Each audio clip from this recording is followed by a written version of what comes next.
Presentation with you.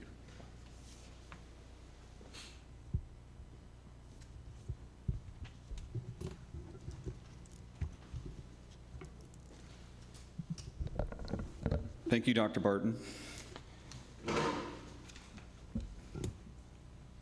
Ready, Greg? Well, good evening, board members.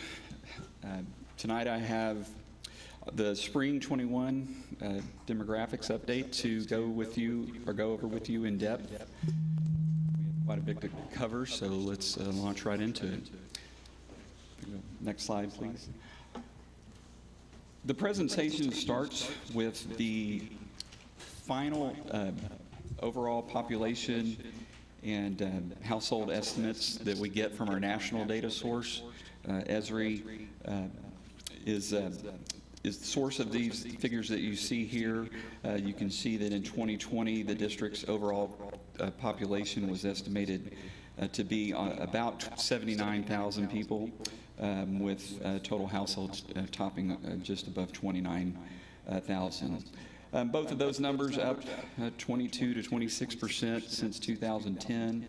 And when you look through some of the other general characteristics of the district, you can see how many of these reflect a college town, and seeing what students, the presence of so many students, with that high 15 to 24 population, as well as the low household size and high percentage of renters. Like I said at the beginning, these are the first numbers that are the last numbers that we get, before we get the 2020 census numbers. Just so you know, those numbers are expected to come out next month in the larger numbers at a state level, maybe major city levels, but the block level data that's going to be very interesting and important for us to study, we're expecting that in December, if not January. So we're still a few months away from that data. The next slide here shows the total enrollment for the 2020-21 school year for all of the school districts in the greater Austin region. Generally, there's about 31 public school districts in the area.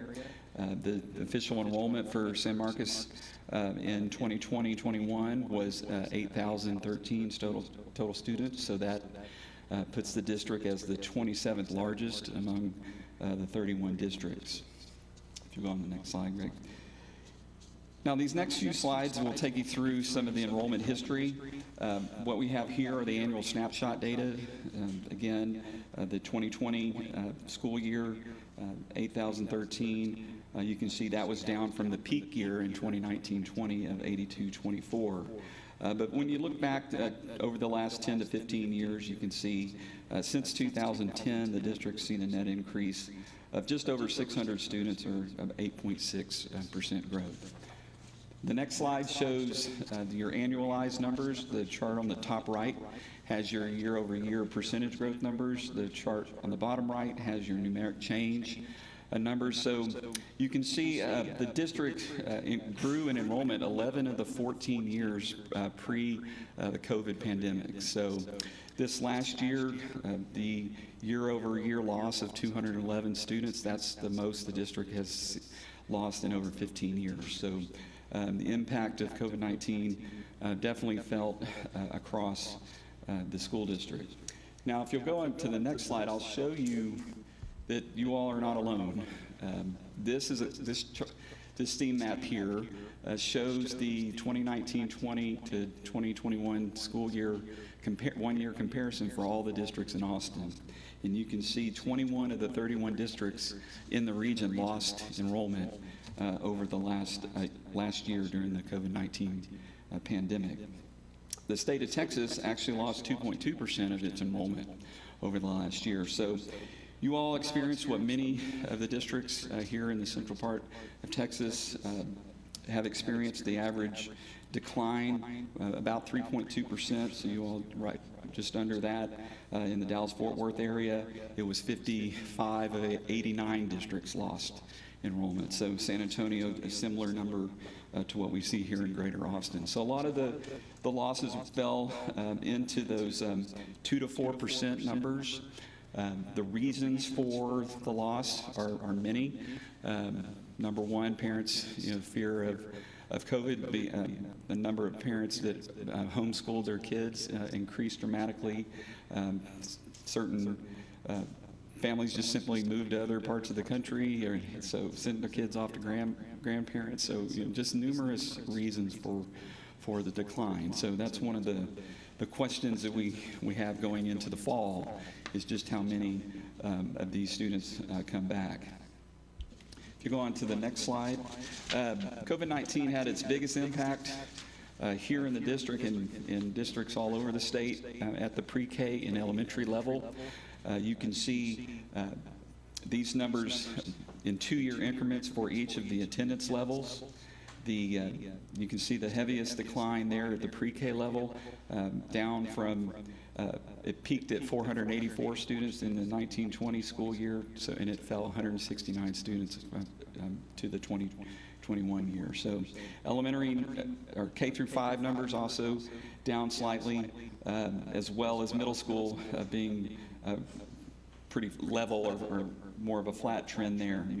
Now, when you look at the high school, we've seen those numbers continue to trend up to record levels. That's another thing that we saw across the state this past year, is that even though most districts were losing students at in the primary and elementary grades, we saw the secondary grades trend up, especially in high school. So you all also experienced the same trend that I've seen in many districts. If you'll go on to the next slide, you can see some more detailed numbers. There's a history of the enrollment totals by grade. Again, the biggest loss came there in the pre-K numbers, but kindergarten down from 600 to 582. And then you can see second through 4th grade, a trend that started in 2015 with smaller classes at the elementary level. More on that trend here in a minute, but you can see also on this slide the grade levels that are highlighted in red. Those are the record size. So you've had this bubble of growth that was back pre-2014 that is now aged up into that 8th, 9th, and 10th grade, where you have your largest classes that you've seen in the district. Next slide. This slide has your cohort survival rates. These are in here for your reference. Just remember, these are the percentages of students in the current grade that have moved up from the previous year and previous grade. If you saw a previous report, just note that I've corrected the row for 2020. Make sure that you get the updated version that I'm showing you tonight. When you look at this slide, you can see an elevated number in the 9th grade. Just remember that when you look at that, that's a grade where you have people that come in from other K through 8 schools. That's an entry point, as well as a students repeating. But I also want to draw your attention to the 10th grade number.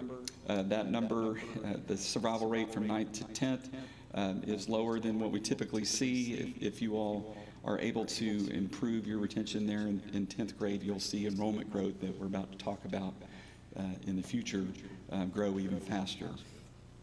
But if you'll go on to the next slide, the numbers for kindergarten, you can see they were down slightly.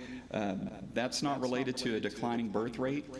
So this slide here presents the annual births represented by the blue line and graphed against the kindergarten enrollment for the district. So we moved the birth rate numbers 5 years forward. So the total numbers that you see there on the blue line are the total numbers from births from mothers that live in the 78666 and 78655 zip codes. So from 2013 to 2017, you can see that the actual birth rate has been trending upwards. In fact, in 2017, the 838 births, that's the most that we've seen since the data goes back to 2005. So what that means is, as we look forward into this fall and into next year, you should be seeing a trend, an upward trend in your kindergarten enrollment. Now, obviously, the COVID-19 situation has complicated that, but as you can see from this data, the trend shows that you should be seeing an incremental increase in your kindergarten enrollment going forward over the next 2 years. All right. These next couple slides talk about the data from the TEA's transfer report. So what you see here is a summary of students that live in the district and transfer out to another public charter school or neighboring public school district, as well as the students that have transferred in from other districts as well. So you can see in the orange bars that from 2014-15, we've seen a gradual increase in the number of students living in the district but that are attending elsewhere.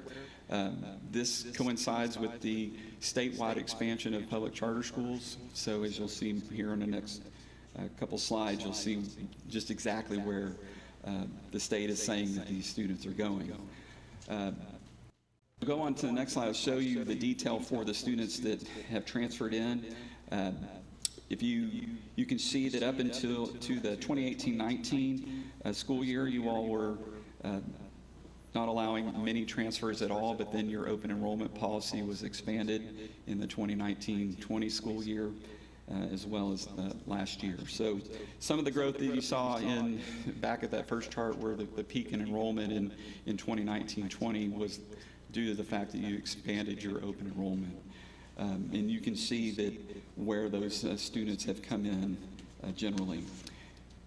Now, where they're transferring out to here are the public districts. So, for example, you all, through open enrollment, had about 30 students from Hayes, but about 30 to 40 have been transferring out. So you can see that's basically a net of 0. But the biggest group of students that live in the district attend in the Wimberley ISD, as you can see. That number has grown to 200 this past school year. If you go on to the next slide, you can see the influence that the charter schools have had on the district.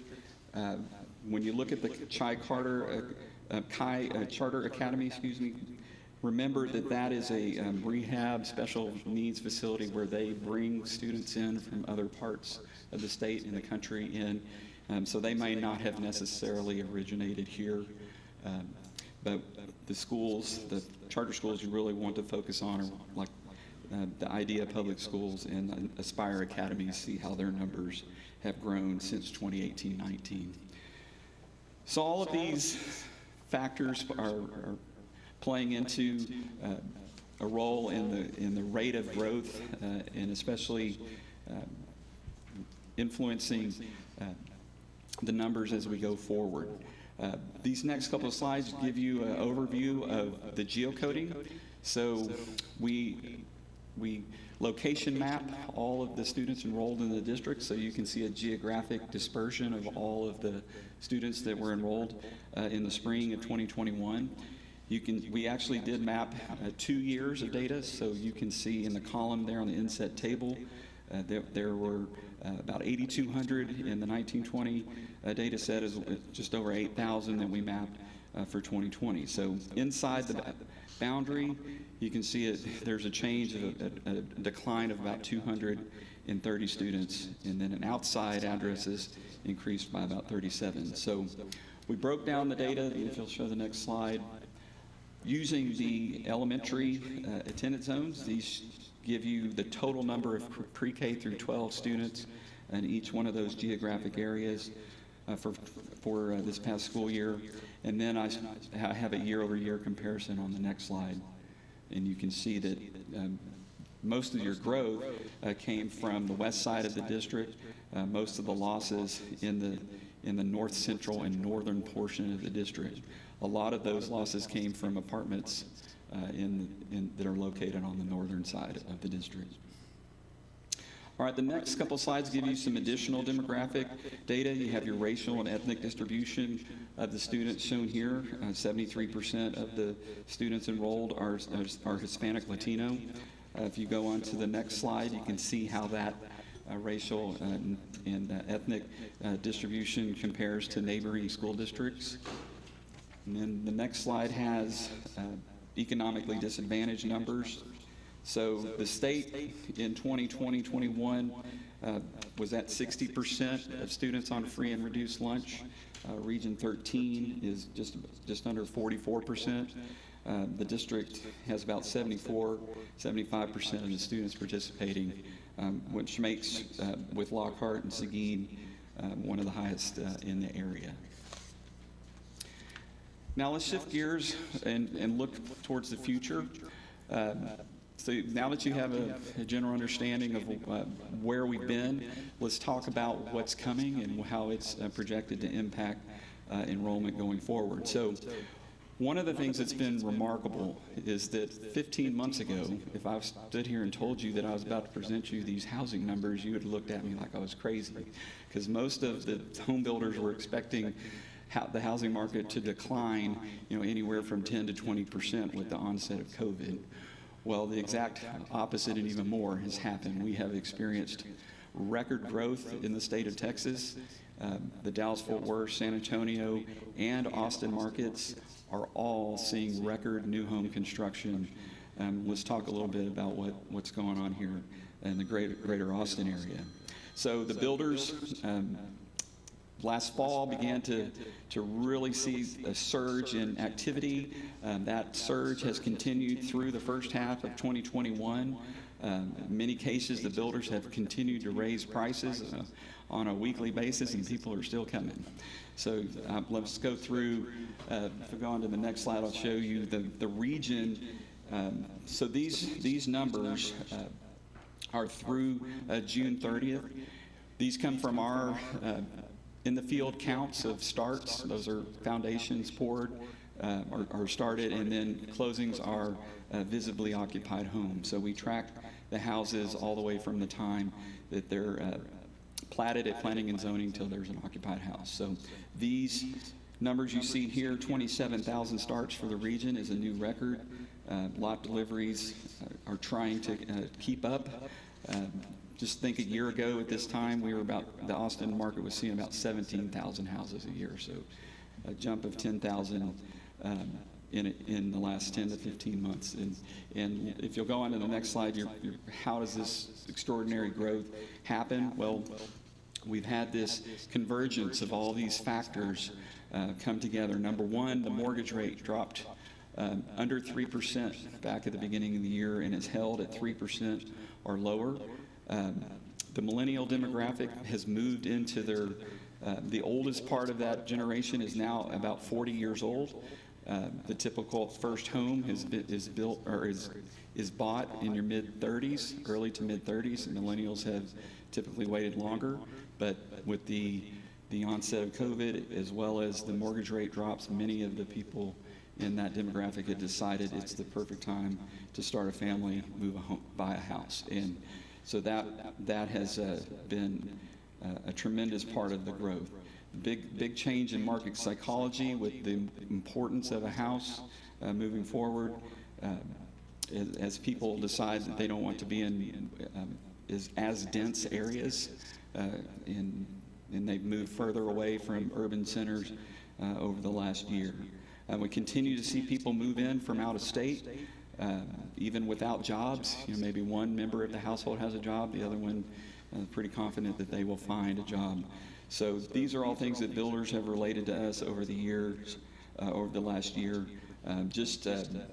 All this has really occurred without major job growth, but that's been changing these last couple quarters. I'll show you that here in a minute. But for the initial wave, a lot of this surge of demand came through. If you'll go to the next slide, you can see the interest rate plummeting to all-time lows at the end of July, just about 2.8%. Here, the next slide, you can see in blue, those are the millennials, prime buying years of age 29 to 44. You can see the growth that demographers have projected at the state level from 2020 to 25.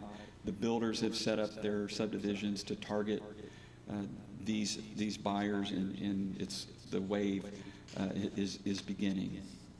Another thing that's helped the housing market is fewer people have listed their houses during the pandemic.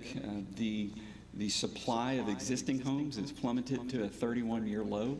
The Texas A&M Real Estate Center, they are saying that Austin's at the lowest level they've ever tracked at 0.6 months of supply, when typically about 6 months is a normal supply. So this just simply, the takeaway is there's very little for new home builders to compete with. Buyers are going straight to the new home subdivisions. And then here you can see the economy. This slide shows the Texas economy. You can see how it's been working its way back to the growth trajectory that it was on pre-COVID. You can see the numbers through June of 21. Austin is at a net of 77,000. If you show the next slide, Greg. You can see the year-over-year employment numbers for Austin. So you can see that huge dip that we experienced in April of last year when the shutdowns began across the state. Really impacted a lot of the service industry jobs. And now if you look on the next slide, you can see that the leisure and hospitality numbers have soared back, plus 21,000 year over year, a 21% increase. Now, the housing market typically is influenced by the professional and business services sector. When that's very strong, we typically see the housing market the new home market perform well, and those numbers are strong here. So, into June in Austin, on the next slide, you can see the unemployment rate is back to 4.8. That's pretty remarkable considering that we were all the way up over 12% a year ago. So 4% is considered full employment. Greater Austin is already on its way back to numbers that we were seeing pre-COVID. All right, the next section of the report will highlight the housing activity here in the district. First of all are the resale numbers. You can see 290 houses were sold, existing homes in the district. That's a record for the last 10 to 12 years.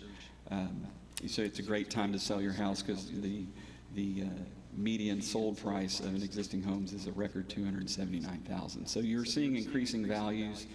So the question always with the resale data is, are people moving up within the district, or are they moving to other places in the region? But that's difficult to say, but we will continue to study that. This trend, though, is typically what we're seeing in most places, as it is a great time to sell your house, and people are using this time to move up or change their living situation.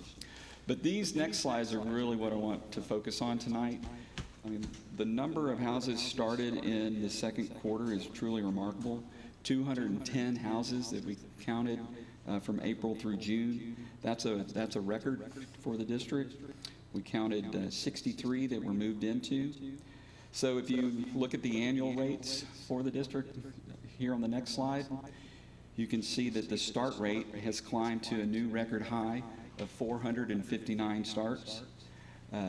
Closings are still level at just right about 270 closings, and then the green line represents new lot deliveries, and so you can see the developers have been putting lots on the ground to stay out ahead of the demand here in the district.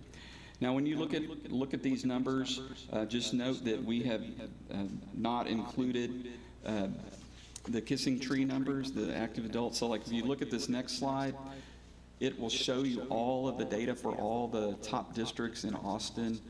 But note that every district, if they have a 55 and older age-restricted community, it's included in these numbers.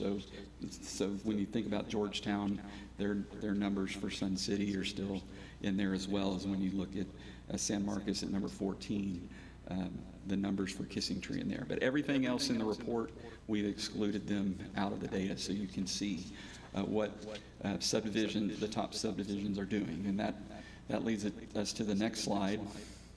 So the Trace subdivision, there next to or surrounding Rodriguez Elementary, produced 141 starts, 106 move-ins. Cottonwood Creek, where D.R. Horton continues to build their express homes, entry-level product. They did 157 starts. Lacima, out on the west side, over 100, they did 112. And then the brand new subdivision, Millbrook Park, that D.R. Horton has across from the Amazon facility, has started 42 houses here over the last couple quarters. So these subdivisions feed into Rodriguez, Hernandez, and the Bowie attendance zones primarily.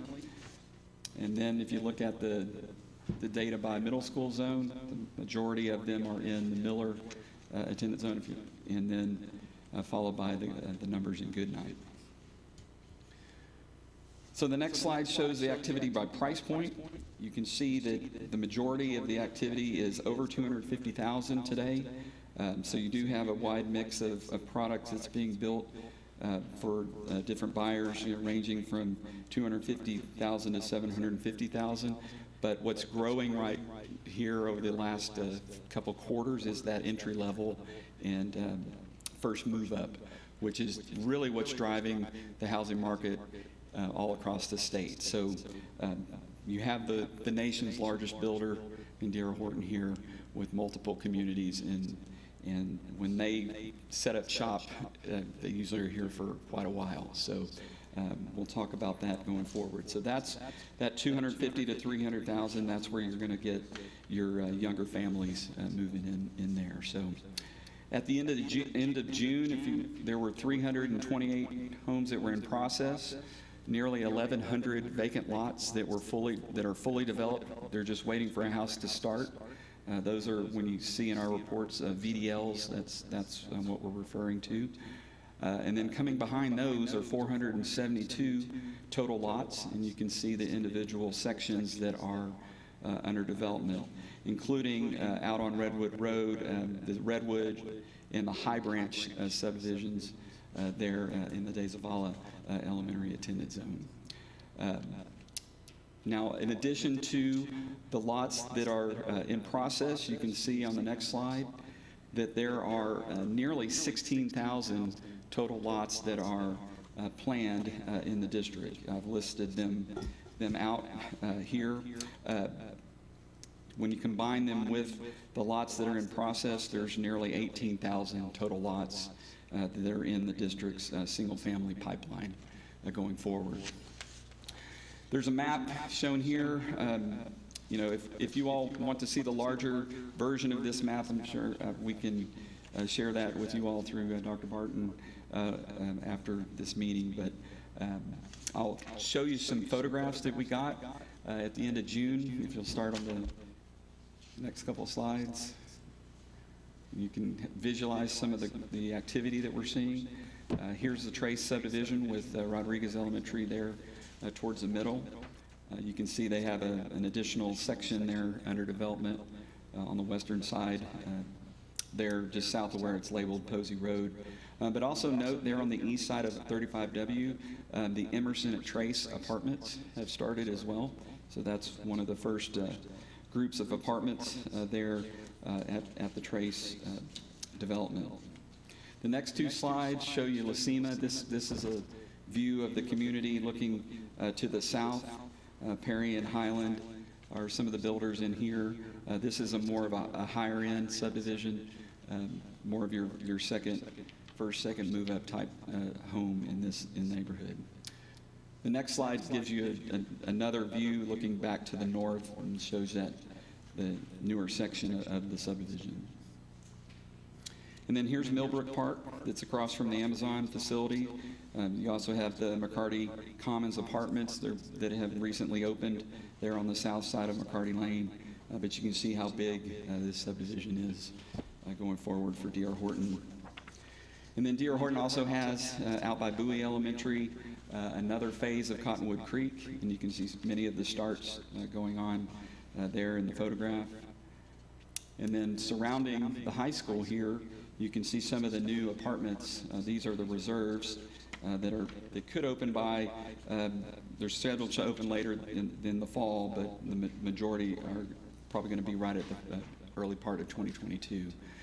But these are part of the new apartments. There's several that are planned along the 123 corridor. And then out on Old Bastrop Highway, Mulberry Meadows, this community is going to have a mixture of single-family, RV, probably manufactured home, all mixed together. This could be 320 lots or more. What you are seeing here, just the initial phases. A lot of this subdivision will encompass the entire photograph here eventually. And then the last one, or the second to last one I've got here is the Ridge and Springs at High Branch. These are just north of the El Camino Real subdivision. They're at the northeast corner of 123 in Redwood. MI Homes is the builder, a national builder that's come in, and they will be in the High Branch section. In here, we're looking at over 700 lots that are underway. We're watching I believe just I guess if you're looking at that side of the southwest corner, potentially for an apartment development in there, but I'm continuing to track that down. So we might get some more multifamily in this as well. But the land that's actually in the far bottom right corner of the photograph, apartments are planned for that land as well. And then the additional apartment development shown here, the Riverstone apartments that are there on Wonderworld Drive, west of 123. You can see they've finished the foundations on those apartments, and they're scheduled to open in 22 as well. So what this means going forward is that you are looking at about an average of 650 new homes a year through 2025. I think we'll end this year. These annual rates that you see end September 30th and kind of follow the school year calendar. So we think at the end of next quarter you'll be at about 338 closings, but gradually increasing towards 700 houses a year over the next 3 to 5 years. That means that you're looking at about 3,250 houses through 2025, and potentially more than 6,300 new homes by 2030. Now, once we get into that 2026, 27 timeframe, additional subdivisions that are preliminary that you saw on that 16,000 list, they're going to have to come online to sustain this type of number. So there are subdivisions you all have probably heard of that have been lingering out there for years. Cotton Center being one. Some of those that are platted, but we're going to have to see those move forward. And now it's taking 2 to 3 years for developers to move raw land to the first closings. So we've got time, but that's something that we'll continue to monitor for you all going forward. But right now, based on what we know in the summer of 2021, this is our forecast for the district. So what does that mean in terms of enrollment? We took the geocoding, we looked at all of the existing subdivisions, or a large sample of subdivisions in the district, as well as all of the newer neighborhoods that we have been tracking. And what you see here is a summary of the student yields. The district is currently seeing a single-family house produce 0.53 students per home. When you look at the breakdown by attendance level, you can see in K through 5 at 0.22. Essentially, the way to read that is every 5 houses is giving you an elementary student. So this number is a little bit lower than what we see in fast growth districts. They'll typically have a yield that's in the 0.7 to as high as 1.0, but most will fall in that 0.7 to 0.8. So you all, if you look through the highlighted ones in yellow, those are your active neighborhoods. You can see some of the yields are lower than what you might expect. For example, at Trace, the first 186 homes have produced 54 students for a yield of, you round up to 0.3. Now, one of the things you need to keep in mind is the product that's being built at Trace is a neo-traditional narrow product, and that product is very popular with singles and empty nesters. So they're mixing in with families that are buying there. So that causes that rate to be lower. But your traditional single family house, you can see Cottonwood Creek, the initial sections, the first 432 are up to 0.72, a very normal yield. And that's what we're expecting the Horton subdivisions to grow towards those numbers over the next couple years. Now, the Lacema numbers are also at 0.2. That's somewhat low. So we would expect those numbers to come up towards 0.4 per year. So we're using those in the forecast numbers that you're about to see going forward. Now, for apartments, we're typically seeing 0.14 students per unit. You can see how those break down by grade. If you'll go on to the next slide. The multifamily numbers are shown here. Typically, we see apartments yield between 0.2 and 0.4 students per unit. It depends on the type of construction. In recent years, apartments have moved to mid-rise type, 3, 4, and 5-story type units with enclosed garage, 70% one bedrooms, and those have produced much fewer students no matter what district you're in. They typically only give you 10 to 15 students for every 100 units. So, but what you all experience is competition with student housing, apartment complexes that typically aren't designated as student housing still get a lot of students, so it pushes the yield down. So you do see a somewhat higher yield in your income-assisted type developments. The reserves out here is income-assisted type development, so we would expect that one to produce more of the 0.4 type yield. So we'll see where we are in a year or so. But going forward, with all of the individual, what you see here is a roll-up of all of the individual forecasts for each subdivisions and their student yields. We're projecting this fall on a low scenario. The district should be in the 8150 range. A more moderate growth would see the district climb back to a similar number to 2019 for around 8226, and if the high growth occurs, you should be up towards 8300. Again, the key question for the fall is how many parents are going to feel comfortable bringing their kids back into the situation where different districts have different policies on mask mandates and how the distancing and all that's going to work for each ones of the districts. So we are expecting many of the kids to come back, but there will still be parents that are uncomfortable sending their kids. So we're going to have to wait and see, as a lot of people, a lot of districts are in the same boat. That, like we discussed at the beginning, when you're missing 3 to 4% from that were here before, are they still out there and coming back? So even with all that said, the housing market is trending in a direction that should begin to lift the enrollment higher, and we are expecting in 2024, 2025, the district to start to be moving towards a 3% annual growth rate. Could potentially grow to 3.5% to 4% if we see some of these neighborhoods really have a lot of success. But if they're just continuing on similar numbers that we see today, then it's likely that you all could be on the moderate path there, that represented by the blue line. That would be a net increase of over 1,200 students over the next 5 years. And then in 10 years, that would push you up into that 10,500 to 11,000 total students. Now, how does that look for capacity? We have the moderate projections shown here, the campus projections versus each individual campus and their capacity. And you can see that when the subdivision reaches full capacity, I've highlighted it there in pink, so you can see that most of the schools are going to be able to absorb the growth till we get out into that 2025, 26, 27 time frame.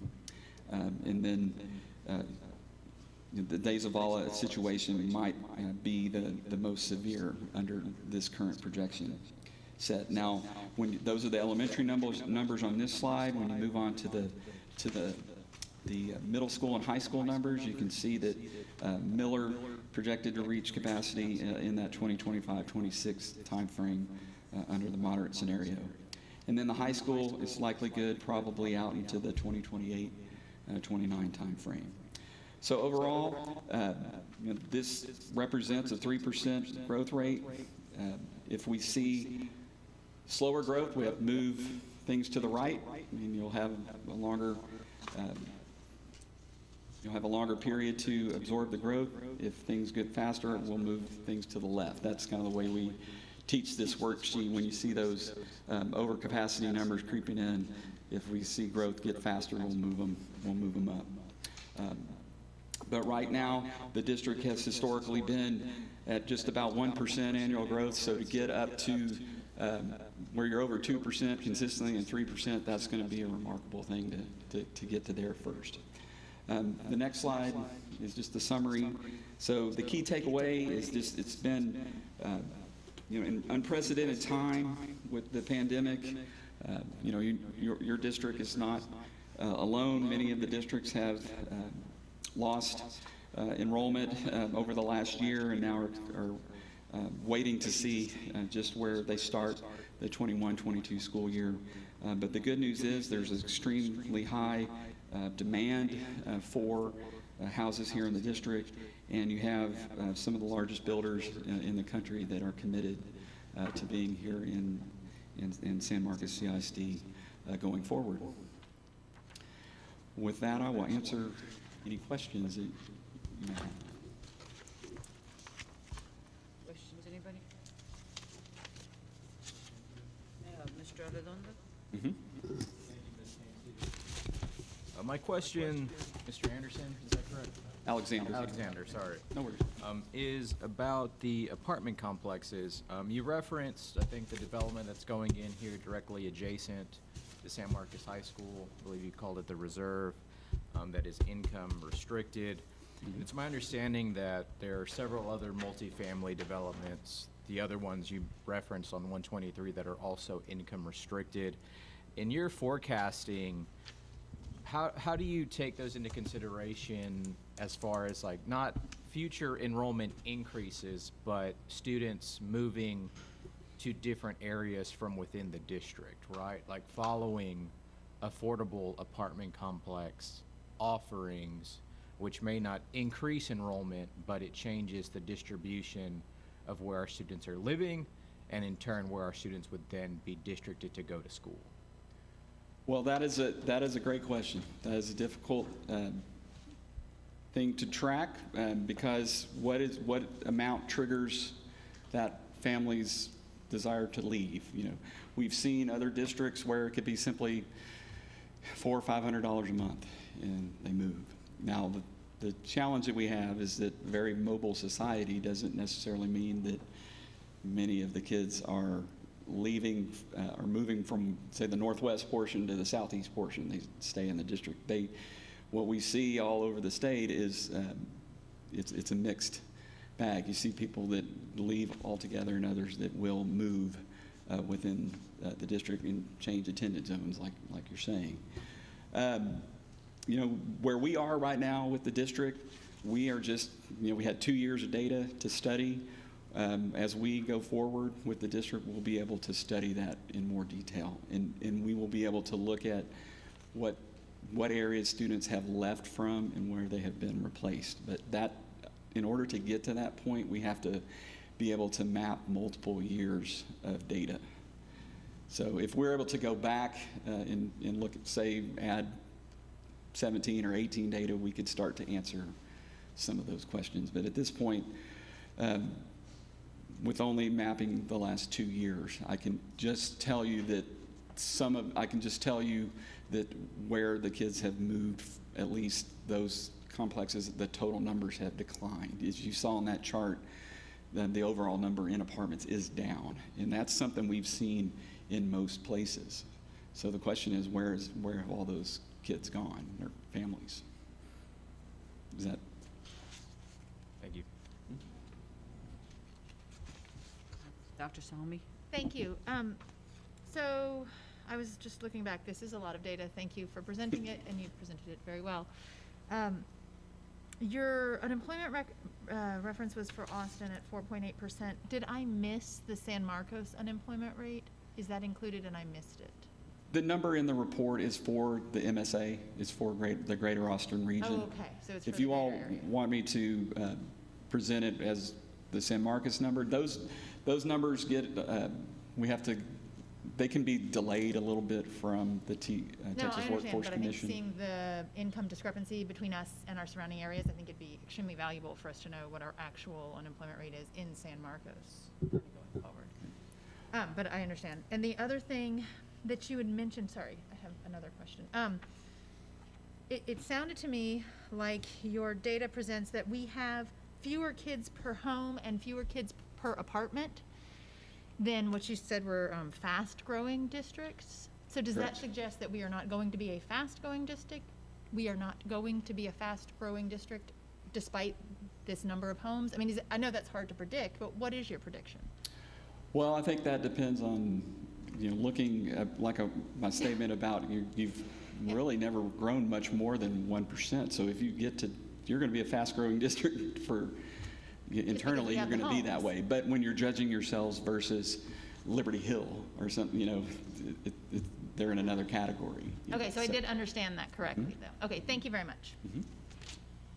Anyone else? Excellent report. Thank you. Thank you. Thank you very much.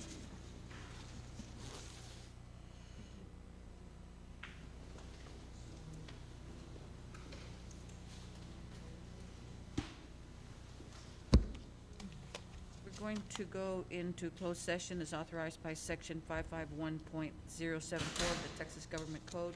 Discussion regarding DeZavala Elementary School principal. Trustee Halsey, we're gonna get you set up like they did last meeting. I'll see you there.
Is it Russell or Russell?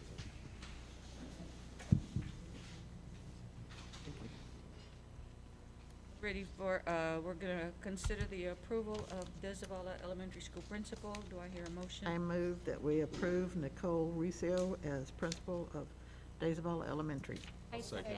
Everybody wants a second. Who said it first? Ms. Villalpando seconds. All in favor, raise your hand. 6 in person and 1 on Zoom. So 7. Any opposed? 0. Light her up. And we would like to have you say a few words for us. Congratulations on the promotion.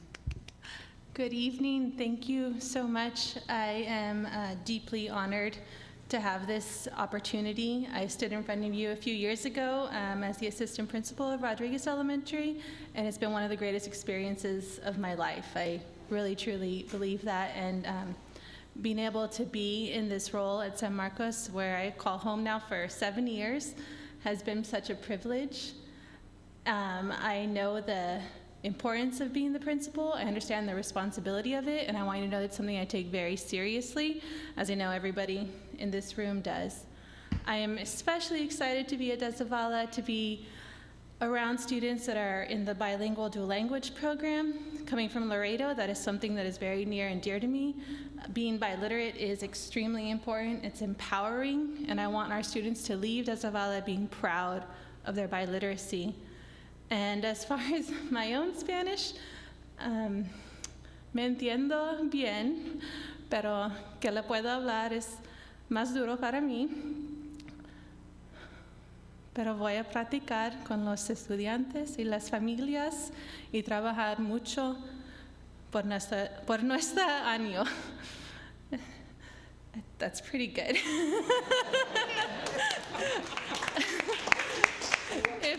If there's anything you've learned or anything I've learned from being around kids, that they are our best teachers, and I know that I will be very fortunate to be around them, and anyone who comes from another language knows that the more you're in it, the more you get better at it, and so I know that being around it, I will get better as well as the students, and so just thank you so much. I really cannot wait to get started on this journey, and I'm very, very excited to meet all the teachers and the students and the staff. Thank you. Thank you.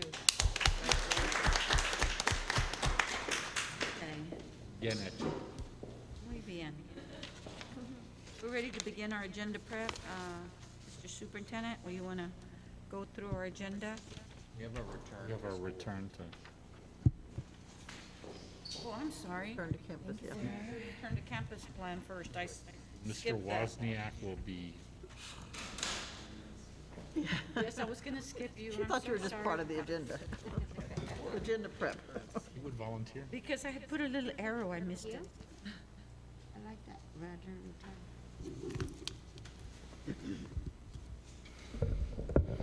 Good evening, President Cantu, school board members, Dr. Cardona. I'm here this evening to talk about our reopening. Our plan always starts with guidance, and so we always want to make sure that we're listening to CDC, TEA, local guidance. You've even heard recently the American Association of Pediatrics has come out with some strong language. So to take you back to our journey last year, what tended to happen was CDC would come out with their guidance, and within a week, TEA would respond with about a 10-page plan. A lot of times they'd only tweak a little bit, but it was always almost word for word for what CDC said. This year, TEA has been very silent. The latest guidance we've had from TEA is a one-pager. Oh, wow. So we're left with picking up the pieces of, well, how do we guide based on CDC recommendations that are in direct conflict with what our governor is saying that we're allowed and not allowed to do. So what we've decided to do is be the most aggressive we can be under the current guidance, and to not try to reinvent the wheel and do what worked for us last year. So we're going to take you through. The beginning is just a kind of an intro. Next, please. So vaccinations, of course, we've presented numerous opportunities for our staff and for our children. In fact, next week, the health department, Andrew should be PRing that soon. Our health department's calling a back-to-school opportunity next week for kiddos and adults. It'll be all week, and they're emphasizing, Pfizer for our kids. So that'll be all next week. Classrooms. Did that go out? Okay. Classrooms, again, we'll have dividers available. Face coverings, right, that's been our big point of conflict. We want to make sure that we're emphasizing consistently that we recommend the use of face masks in our classrooms, knowing that we can't mandate it, but we certainly can encourage it.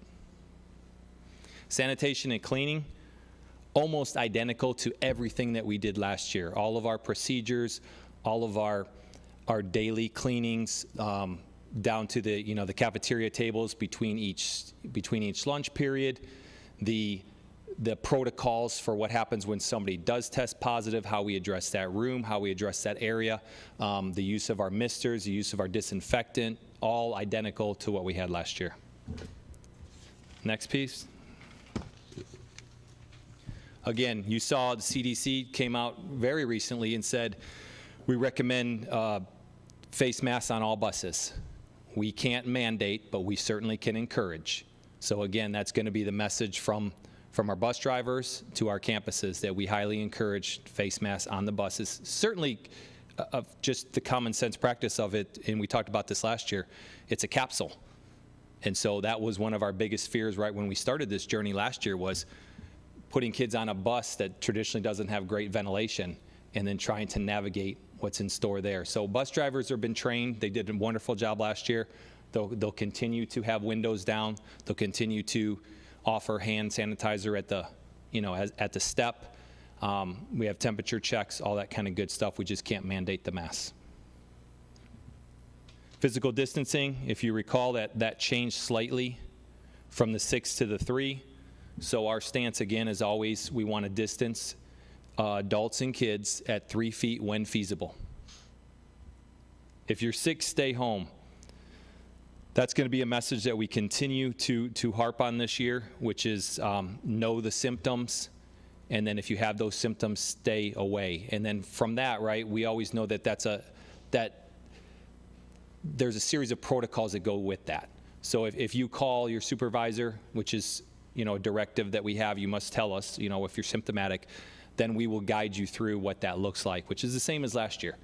You can come back, if you have a symptom, you can come back under 3 situations, right? You either test negative, you have a doctor's alternative note, or you sit out the 10 days, you do the time period. So nothing's changed as far as that. Temperature check protocols I mentioned. Monitoring, the key is that last bullet point. So we're only required to do a few things. We're required to submit to TEA to tell our local health department. You'll see a lot of school districts to just stop there. We're going to continue the practice of exactly what we did last year, which is to notify parents and to update our dashboard so that we have full transparency. Because, again, if you look back at last year, right, we were, and I don't want to use the word successful because nobody's successful during COVID, but we felt like we did the best we could, and we have nothing to hide. So we want to be as transparent as possible. Positive cases, we're still in the same realm of protocols with a positive case. You can come back after 10 days, as long as you're symptom-free after 24 hours. Move on to the next page, please. Contact tracing, quarantine, and isolation, almost identical to last year. Really no changes there at all. The only change is that, TA really doesn't even define contact tracing anymore. We have to basically go off the CDC definition because TA, again, has remained extremely silent this last month. Testing, we will continue our practice with our nurses to the best of our ability as long as we're given the test by TEA. If you didn't already know this, when we dealt with the BINEX testing last year, it was through TDEM. TDEM has kicked it over to TEA. So we're hoping that things run just as smoothly as they did last year, that we have good points of contact, that they get us the inventory when we need it, but we just don't know yet how TEA is going to organize that as compared to TDEM. As you can imagine, We've already called TA multiple times this summer asking about it, and you can imagine the response that we got, which was pretty much nothing. It's kind of a black hole sometimes trying to get a hold of TA. Report positive cases. Again, there's a couple things that we have to do, but the key is that we're going to continue there with number 3 to report to our local community and to our parents and to update on the dashboard. Next page. Visitors and volunteers. We're going to start off with limiting our visitors and volunteers. As you've seen, not great timing, but Hays County is in it. We're in an uptick now. We've, you know, if we were starting the summer pretty excited about what our protocols would be to start this school year, and we've literally changed in the last even just 3 to 4 days of some of the things we thought we could do. And now that we see the swing because of the Delta, we've kind of eased back a little bit. And again, wanting to be the most aggressive we can be at first, and then we monitor the local spread, the community spread, and then we can adapt from there. But we're going to limit visitors. Athletic UIL events, we're at capacity there. So that is the one thing that's slightly changed from last year, right, is that UIL and athletics are a full go as of right now. UIL is kind of follow TA, and they've been very quiet. So they haven't said much of anything. So we're assuming it's a go for athletics and that. So assemblies, field trips, and large gatherings. If we do get to take field trips, which we're hoping, right, that's our goal, we'll have the pre-COVID field trip guidelines will be in place. But again, the destination is going to determine a lot. How that place that we're wanting to go is handling it, what that community spread looks like. And again, for things like large gatherings, we want to take those on a case-by-case basis and see what is the plan for safety, what is the plan for physical distancing. We have a back to school nights coming up, right? We don't want to necessarily get rid of any of that, but we want to make sure that principals are being responsible in how they spread out people that are coming to the campus instead of cramming, 500 sets of parents in a 2-hour period. We want to try to spread that out and be responsible with that. So that's something we'll take on a case-by-case basis. Water fountains, we're going to make sure that we encourage, again, the use of water bottles and use our refill stations. And then social distancing, we still have the markers on the floor in our cafeterias to try to socially distance our kiddos there. And again, the common sense is if we can spread out kids at tables, you're not going to put 50 kids at one table while one is empty. And we were successful with that last year as far as just using common sense and spreading kids out and making the best use of physical space that we can. Next, please. All right, so what are we doing that's above and beyond? We feel like our aggressive testing program was one of the things that set us apart last year, where our nurses took that by the reins and said, hey, we're going to test all of our staff and all of our kids, and we want to make sure that we get people back to work as quickly as possible and kiddos back in the classroom as quickly as possible. We're going to highly recommend masks. We're not going to run from that topic and try to pretend like we don't know that what has been said and what has been recommended. So we're going to make sure that our messaging includes the strongly encourage those words. Ongoing vaccination opportunities. We have a great relationship with our county. We just got done pushing out a day clinic over at Redwood, and so we can continue to do those kind of opportunities. Curative is still there. They're kind of easing off of vaccinations in August, but they've offered to help test if we need it. If they want to come to sites to help our nurses or to do PCR testing, they're available.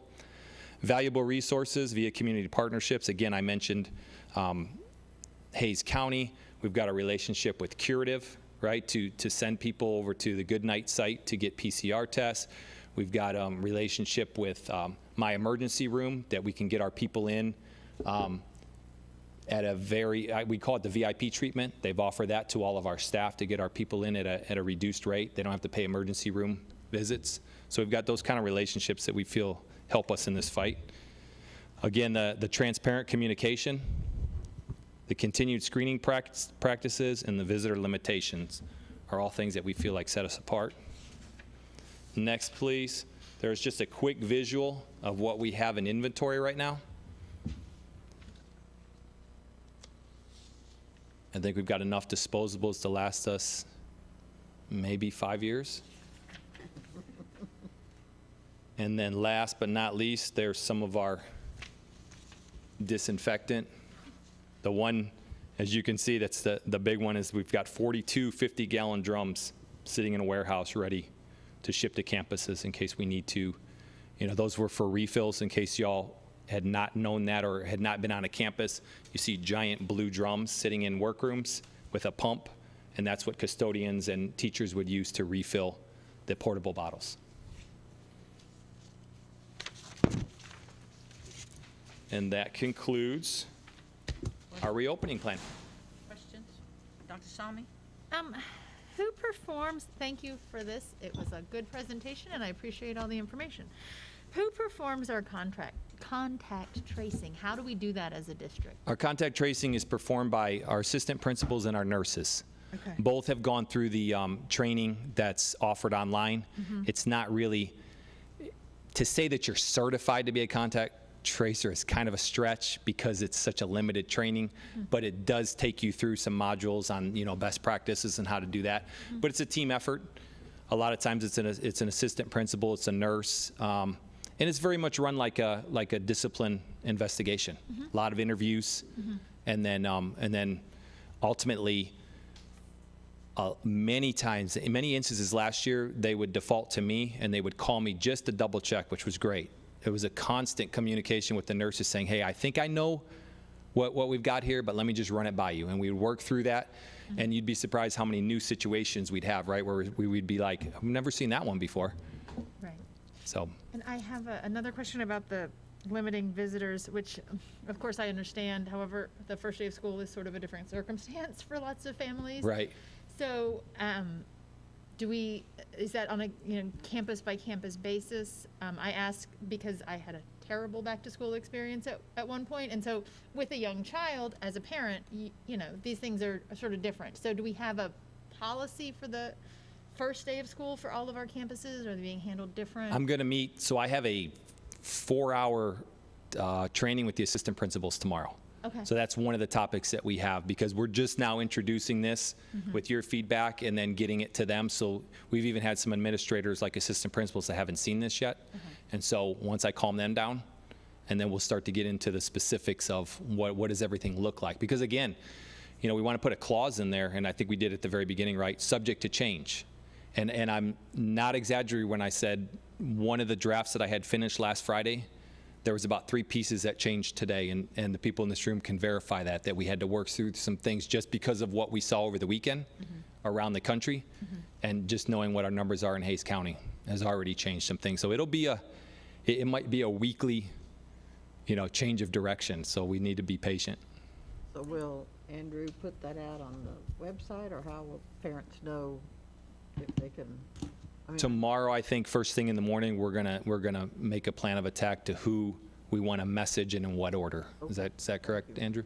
Yes, we wanted to get your final approval tonight on the board, and then any feedback we'll take tonight, make the edits tomorrow, we'll send it out to her. But specifically to her question, Marty's question about the first day of school and parents coming in. Yeah, that's gonna be based on the conversation we have with our principal and assistant principal. Okay, so you'll let the parents know too? Okay, because I don't want them saying, I want to come in and find out, nope, she can't, or. And I would recommend that as a district, we have a consistent policy across all of our elementary schools, middle school, that by grade level, it's consistent. Agreed. Ms. Mejia? Mr. Wozniak, thank you so much for doing a fantastic job on this, Rattler return plan. I am very impressed with it. Thank you. And thank you so much for proofreading also. That was a team effort. So I have eagle eyes. I do too. So I have a couple of questions Sure for thing. you. So for this presentation, can we make it, if the board approves it, can we make it available on our website? Because I think it's great content to put on our website and for our parents and guardians to have there. Absolutely. I think that was the plan, right, Andrew, within the next couple of days, as well as, don't forget, I've got some attachments that go with this that you don't necessarily need to see, because it's more like a, information for you as a parent to help screen your kid. The mapping that Just information. when I get the nurses back in about a week, we'll go over the same mapping that we did last year, which was the if-then scenarios. If remember, we have like a very detailed map that says, if a child tests positive, we do this, then we do this, then we do this. And we also have it for our administrators. If one of your kids on campus tests positive, you will email this or text this person, this person, and this person, who will then do this, this, and this. So we've got all those maps too that we're going to finalize and then get on the website as far as attachments. And whenever the website goes live, can you let us know? That way we can check it out. Yes, definitely. So Ms. Vega has already built it on our website. We just haven't made it live just yet, just based on feedback we're going to receive this week. And then we're also going to spend this week translating the whole plan into Spanish. Okay, perfect. And then my next question is, you mentioned that we have a contract with My Emergency Room, which is a local urgent care here in San Marcos. Do parents and guardians know about that? Because I was not aware of that. Right now, it's our understanding, and Dr. Cardona and Mr. Fernandez, basically, I wouldn't say so much as a contract. It's more of just a relationship, a partnership where they've come to us and they said, hey, we've got this VIP treatment that we give to local first responders. We want to include teachers in that. And basically what it means for our teachers is that they can go to an emergency room visit and not get that bill like you normally would. It's more of just a doctor visit. So you don't even have to pay the deductible. They just bill your doctor like as if you went to an appointment for your doctor. So it's a great thing that we message to our administrators over our admin retreat, and then we'll pass down to our teachers, I'm sure, very soon. Is it possible to include that in the website as well? Yeah, so we were actually going to surprise our staff at convocation and make that announcement. Okay. So My Emergency Room was going to come and make that announcement because we felt it's a great partnership to advertise, and we wanted to give them the opportunity to share that with our staff. Because it's free health service in a sense, just to our staff and immediate family of our staff. And ironically, I think he was the first one to use it, and I might have been the second with my son here in the last month. So we can attest that my wife walked in there and said I was a school district employee and didn't get a charge. Wow, that's Wonderful. amazing. Awesome. Yeah, if we can include that into the website, just, to let our district employees know, that would be great. Yes, ma'am. And then my last question. So I think in the last meeting, the July one, Dr. Barton mentioned that the district would be providing free, basically school supplies for all our students. Will we be providing face mask, sanitizer, and, disinfecting wipes in the office supplies? Yes, ma'am. Okay, perfect. Oh, in the supplies Not that go office home to supplies, the, but school supplies, sorry, for the students. that's an interesting idea that we didn't really explore, but we can, because we either do it that way or we give them in person when they arrive, if that makes sense. That's kind of how we did it last year. Here's a disposable, here's a cloth, here's a gator. We did all that kind of stuff the first week of Do y'all do that school. every single day, though? So, as you see in the slide right here, this is what we have available on all of our campuses. So our students and our staff will have access to all PPE, including hand sanitizer, face masks, and as the previous slide pointed out, there's multiple face coverings that they can choose from, cloth, disposable, etc. So they will have immediate access to all this equipment. Okay. We don't put it in the supply list, if that's what you're asking.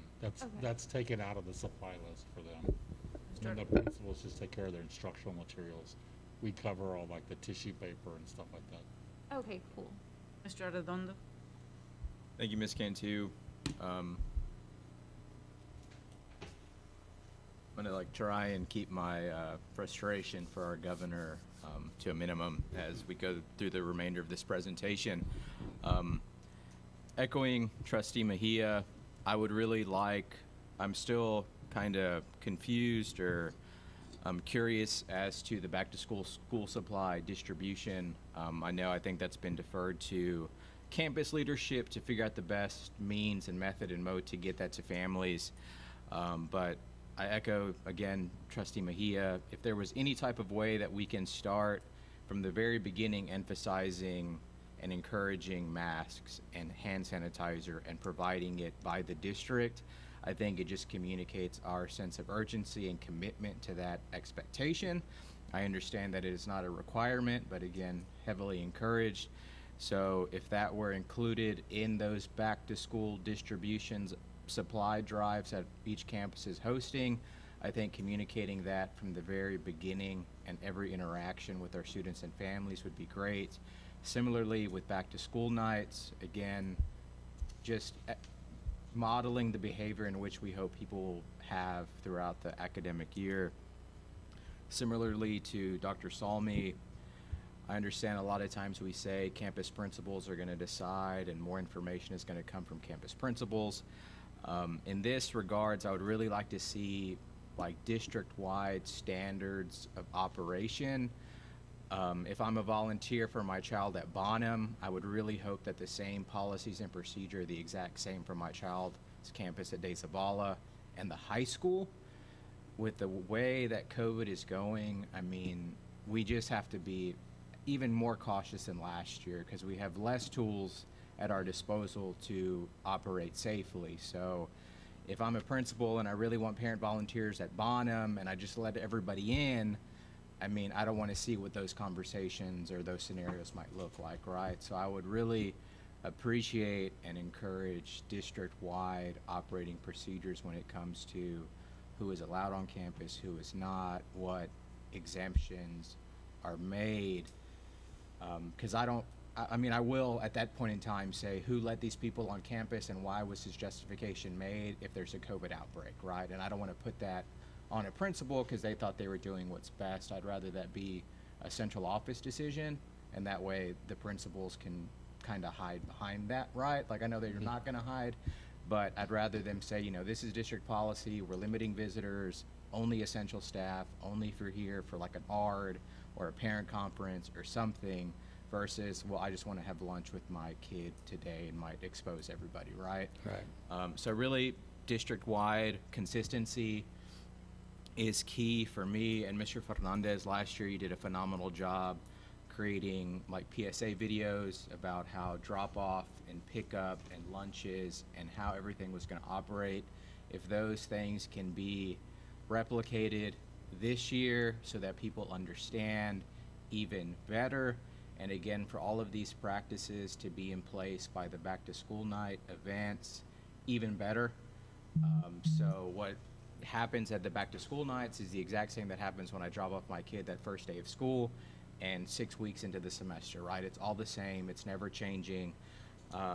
And just circling back to what Dr. Salmi's point is, like I know I've seen parents who are adamant about taking their kindergartner to that classroom on the first day of school.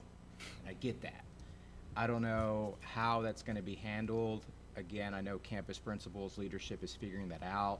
But if possible, providing families opportunities to visit those classrooms earlier on, before that first day of school, so they see their child's classroom, everyone gets a sense of some comfort, just because obviously we know that we're not going to be able to have 100 kindergarten parents with their kindergartner on campus outside their classroom that first day of school. So again, providing all of those opportunities for those interactions earlier on, I think for me would reassure me that our reopening is going to be as safe as humanly possible, because again, I would not want to stand in between a mom and their kindergartner on the first day of school and say, I'm sorry, you got to leave them at the door, right?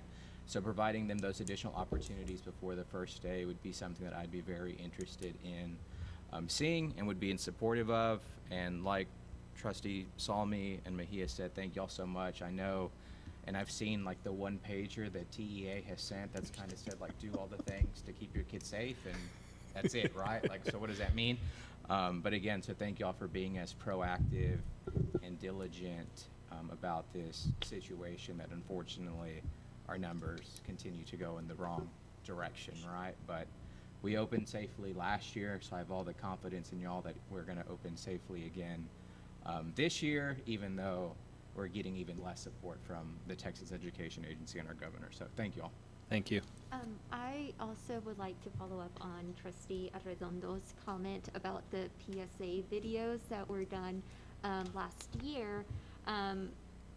If y'all can come up with a online social media campaign to promote the launch of like the website and just also like the return plan, I think that would be great.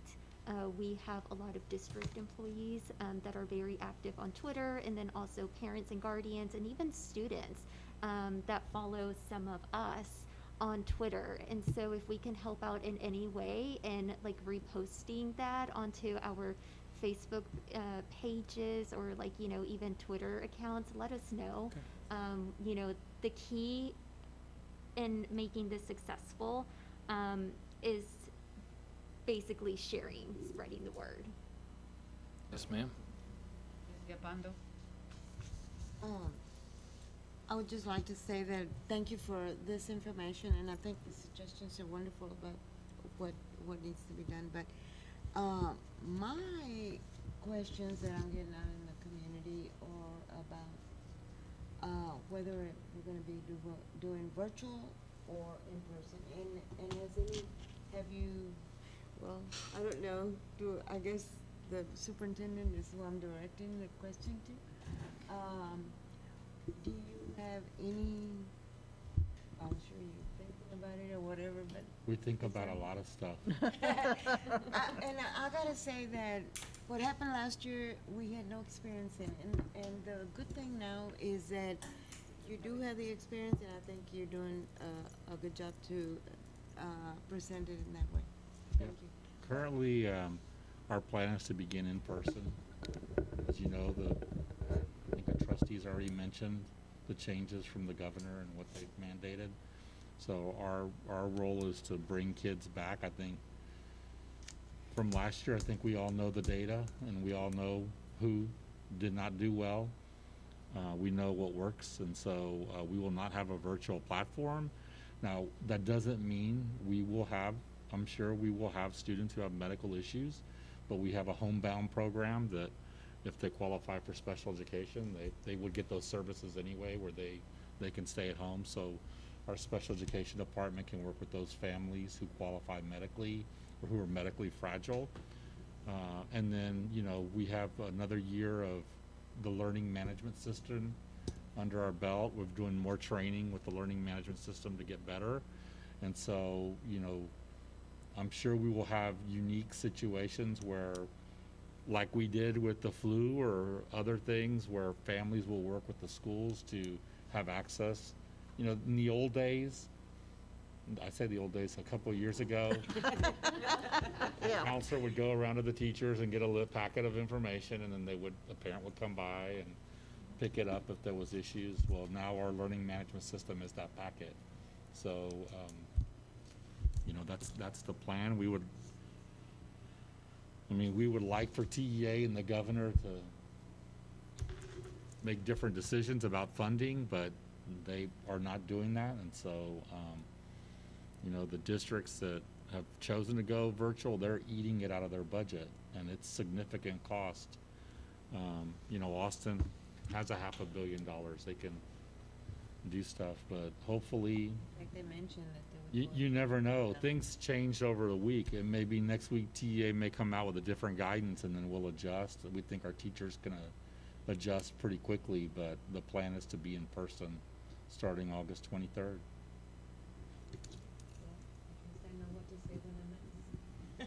I think that one of the things you mentioned to me, that out of our ESSER money, we were gonna hire extra teachers that were going to be available to help as well. And that having extra teachers on the campuses paid for with ESSER monies, that this was going to be kind of a backup in case we needed extra teachers. Well, the teachers that are being used with the ESSER money are there to address literacy and learning loss. They're not designed right now to do remote because we would lose attendance money. Dr. Barton can correct me. So if a family goes remote, we lose that attendance and we lose those dollars. The state's giving us no leeway in that. hopefully elected officials across the state will start putting pressure on the governor and TEA to change that, but that's not, they've taken a pretty harsh stance, a hardline stance. See, can you clarify about the homebound education that you mentioned, though? That's already available for some students. Are there regulations in place from the state as to how students can qualify for that because of COVID? Is that already been outlined? If they're in special education typically, and they're like other health impairments, or they're determined to be medically fragile, they typically will have a plan in place. So like a kid with an autoimmune disorder might be medically fragile because of COVID, so would they qualify, is my question. They would, yes. They fall under special ed, right? Yes, Okay. once we get the medical documentation from the doctors, Okay. we can set up a plan to do that. Okay. Mr. Cardona. So I really appreciate this report, and I think that it obviously incorporates everything that the district has learned over the last year at great cost, and I'm greatly appreciative of that. I really appreciate the aggressive approach that we're taking, especially towards encouraging masking and temperature taking at the campuses. I had a couple quick questions, though. One about the homebound program. I just read in the paper this weekend that Hayes is going to be expanding their homebound program, and I would like us to consider that also in whatever parameters we have to make it as flexible as possible, because I've heard from a number of parents who have students who are 11 and under that are particularly concerned about the widespread and increasing Delta variant and its effect on those students that are not eligible for the vaccine yet. So whatever we can do to try to make more options available for particularly K through 5, I think would be great. And otherwise, my question was, I know back to school was mentioned, back to school night was mentioned, but I didn't hear, or maybe I missed it, about what we think that's going to look like right now.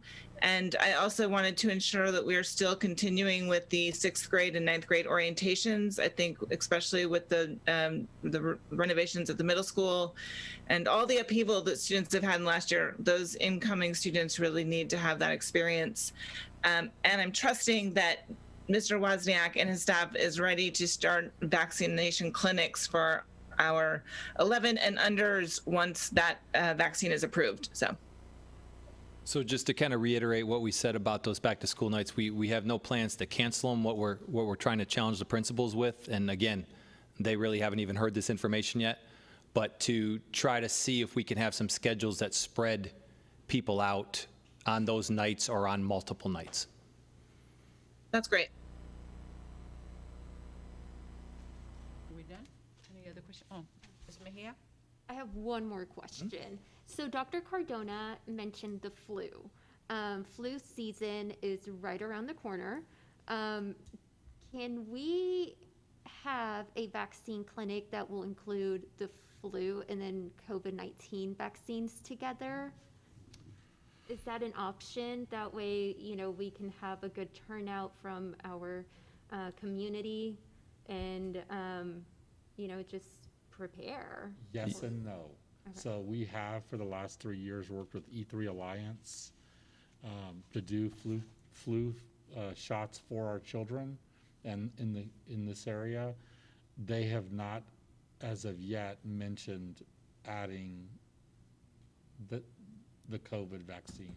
I don't know that they're capable of scaling up because they work with approximately 30. I mean, you saw the standard E3 Alliance with about 32 districts, and so. 3 years ago, we started the flu shots for students, and then we already offer that for our staff. But there has been no mention, but we can reach out to E3 Alliance and see what it is they're planning on doing. Yeah, if y'all can please do that. I think it would be very beneficial in the long run to do a combined vaccine clinic with both shots. And then also, can we include some type of information on how we provide the flu shots to our district employees and then also our students and so on? We do send that out every year. Is it kind of like visible out there? Like, is it very noticeable? Come through the schools individually. Yes. Okay. Anyone else? Thank you very much. Thank you all. Appreciate it. Oh, Sorry, I had one last thing. Obviously, we're gonna start following these policies and procedures effective today, pending any changes y'all make. Convocation is gonna be 2 separate events, right?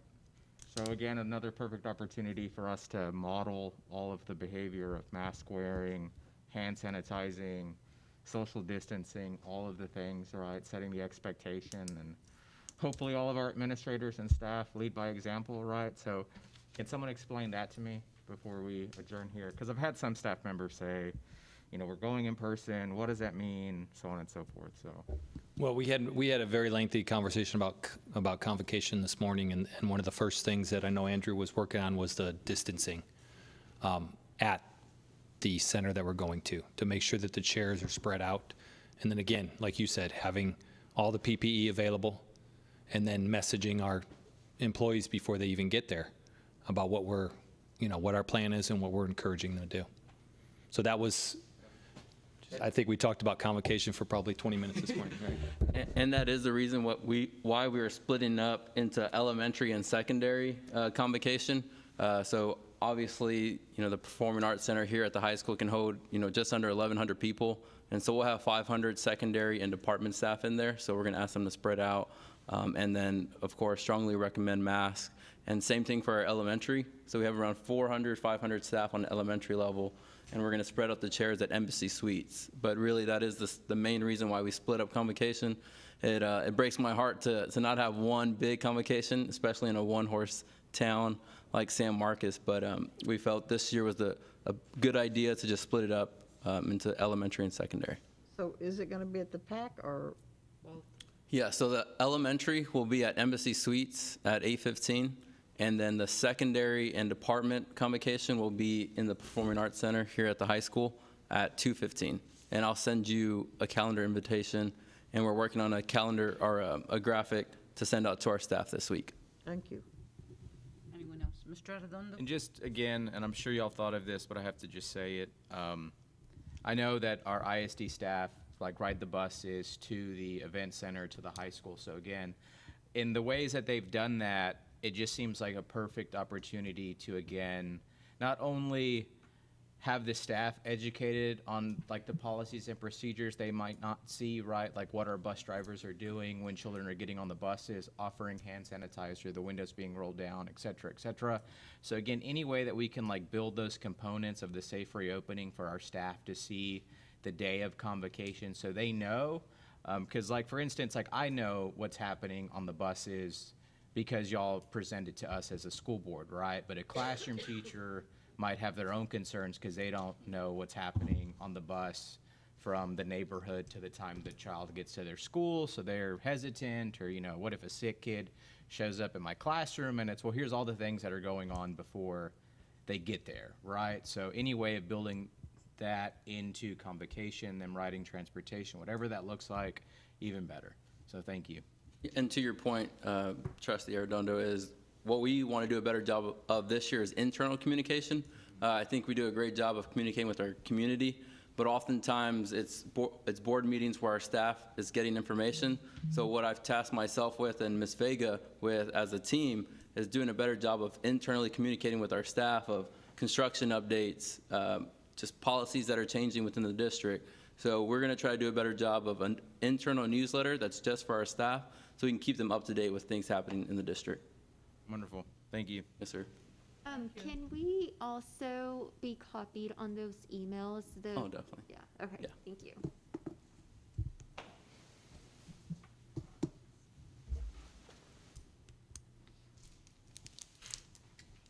Thank you very much. Let's move on. Going over the agenda prep. Madam President, members of the board, you will see on the agenda for August 16th, we will have superintendent's report, which obviously will probably be Mr. Wozniak returning in 2 weeks to see what new information is up to date. But again, we've been through this before, so we're just going to continue to do the things we know work in our community to ease those anxieties. Item 6, closed session is authorized by section 551.071 and 551.074 of the Texas Government Code. Item A, consultation with district bond attorney regarding legal requirements for the use of bond proceeds. We've been pointing to this one for several months now. You see that we have closing in on $5 million. We won't quite reach that in residual money in our bond, mostly because the interest rates were so strong at the beginning, and we were able to accumulate some money through that. On the other side, we have about $9 million in potential projects that could qualify under our bond expenditures. We'd like to bring them to you to receive counsel from our bond attorney on what does qualify for a bond expenditure. And then we will take that back and we'll build a prioritized list and come back to you for approval in a subsequent month with that list. But that's just for the attorney to say this does qualify and this doesn't qualify, so there's no misunderstanding or lack of guidance on that. Item 6B, discussion regarding administrative contracts for the 2021-22 school year. I'll bring information back in closed session regarding that. And then item 7A, open session, trustees will reconvene from closed session to take action if necessary on items discussed in closed session. Item A, consider approval of administrative contracts for the 2021-22 school year. Item 8A, reports and information items, a construction update, and I'm quite sure Miller and DeZavala will be the center of that construction update. So Mr. Sandoval will present that. Item B, campus updates. We're splitting up our academic presentations.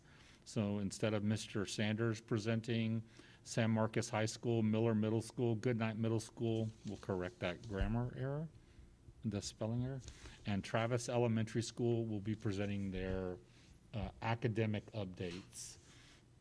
We are treating this as we were 2019 school year, so pre-COVID, and we'll have each of our campuses at some point present over the next couple of months their goals for the 2021-2022 school year.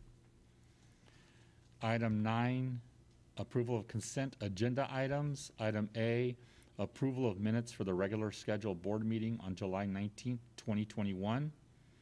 Item B, approval of board policy update 117. Has that been sent to y'all? Yes. Okay. Item 9C, consider acceptance of donation from Lowe's Home Center LLC Store 0159. You want to talk about this one? Lowe's reached out to one of our campuses and wanted to make a donation. Eventually it comes to the district. It's not a specific campus donation. But when they tabulated it, it rose to the level that the board has to accept it. So we're bringing it to you just because it crossed over that threshold. What is that threshold? It's, I want to say it's $25,000. Thank you. Wow. Wow, that is impressive. Item 10. Items for action. Item A, consider endorsement of candidate to the TASB Board of Directors. Item 10B, consider approval of TASB delegate and alternate TASB delegate. TASB is the Texas Association of School Boards. Item 10C, discussion and possible action regarding the formation of a Citizens Advisory Commission on single-member redistricting. Item 10D, consider adoption of resolution regarding Lloyd Doggett, which is something we were trying to do, but we pushed to August. Item 10E, consider approval of the 2021-2022 Student Code of Conduct. Mrs. Pearson will present that information. Item 10F, consider approval of grading guidelines. I believe that's going to be Debbie Smith that's going to be presenting that. Item 10G, consider approval of interlocal agreement between the San Marcos CISD and the City of San Marcos acting by and through the San Marcos Police Department for school resource officers. Item 10H, consider acceptance of certified appraisal rolls for the San Marcos Consolidated Independent School District. Item I, approval of the no new revenue tax rate and voter approval tax rate for tax year 2021 for San Marcos Consolidated Independent School District. Item 10J, consider ordinance setting the 2021 tax rate. This is the Mr. Barton meeting, Dr. Barton meeting. Actually. Item 10K, consideration to delegate contractual authority to obligate the school district under Texas Education Code 11.1511C4 to the superintendent solely for the purpose of obligating the district under Texas Education Code 45.257 and Texas Education Code Chapter 49, subchapters A and D, and the rules adopted by the Commissioner of Education as authorized under Texas Education Code 49.006. This includes approval of the agreement for the purchase of attendance credit netting Chapter 48 funding. All that to say, we've done this every single year. If we were to be a recapture district, how would we pay that recapture? And it would, in this case, they've changed the terminology in HB3. We used to say we purchased attendance credit. Now they're just gonna give us less state aid to balance out if we owe something in recapture. Item 10L, consider approval of budget amendments. Right now, we have one, and that's to support 2 trustees on an interlocal trip for the Chamber of Commerce. Item 11 would be we would adjourn. Madam President, that concludes the agenda preparation from the administration. Ms. Gafando? Mr. Cardona, can you explain, I've never heard of this no new revenue tax rate. The no new revenue tax rate. The truth in taxation legislation means you have to identify the no new revenue tax rate, which is what the rate would be if you brought in the exact same amount of money as you brought in last year. Of course, with increasing values, that rate is very low. So it's theoretically it's the floor, as low as things could go. Although you couldn't adopt that rate. And then the other one is the ceiling. How high could the tax rate be without going to the voters for the tax rate? And the reality with House Bill 3 is it's dictated to us for the most part based off the increase in our values. And so our M&O rate is pretty much fixed for us, and our IMS rate is going to fall just a bit. Anyone else? Mr. Arredondo? Thank you, Ms. Cantu. Dr. Barton, this isn't necessarily an agenda item request. I don't have any this month. But if there's a way that we can get some type of update from our partners in Progress Central, I understand that they at one point in time had intended on submitting an application for the Hays County public park space bond money, and I'm not too sure what the status was on that. I know their moonshot application was to hopefully get enough funds to possibly buy the facility and the block from us. It's my understanding, my assumption that that application wasn't submitted. So if we can get any type of update from them on, what their plans are, short-term, long-term, about the future use of that site and our long-term lease agreement with them, I'd be curious to know, just because it's my understanding that we're also going to be talking about central office here in the months of October. So I'd like us to have just a better understanding of what our real estate holdings are and what our obligations are across the district. So thank you. The That's all I next, got. anyone else? The next item that we have for discussion is the discussion regarding board policies and procedures, to be followed by discussion regarding board operating procedures. The reason this came up was because there was a question about the way we do public comment. And when we do the public comment, people, the community can come up and make a comment about any topic they want. And there is a way to limit the public comment to those items on the agenda. And what I wanted to do was have a discussion with the board to see where y'all stand on that. Ms. Cantu. May I ask Mr. Arredondo? I guess I'll kick off this conversation. So as someone who and it's no, secret that I've been on the receiving end of public comment periods about issues that have occurred in my personal life. And as an elected official and as a representative of government and as someone who is duly elected by the people, I think whether it's an agenda item or not, people have the right to come and speak, right, on any issue, whether it's on the agenda or not. So even though this hypothetical policy could have limited those comments being directed towards me, I fundamentally don't think that that is right or transparent or proper. So I'm comfortable with the current policy as is. Leave it open. 3 minutes, once a month. I think we can all grin and bear it, right? But that's my preference. I look forward to hearing insight from my colleagues, but that's where I am currently. Ms. Ms. Villapando? Cantu? Well, I agree with you on one thing. They can come and say anything about board members. They cannot say anything about staff or our superintendent or students. That all needs to have a grievance process. And I think we need to follow that. And it maybe needs to be clearer in that what we say On the blue form? On the blue form. I agree with you. Or check further than that and see what exactly the verbiage is that we're required to have. So you're comfortable leaving it open to anything as long as they follow protocol with regard to not mentioning names and not attacking? No.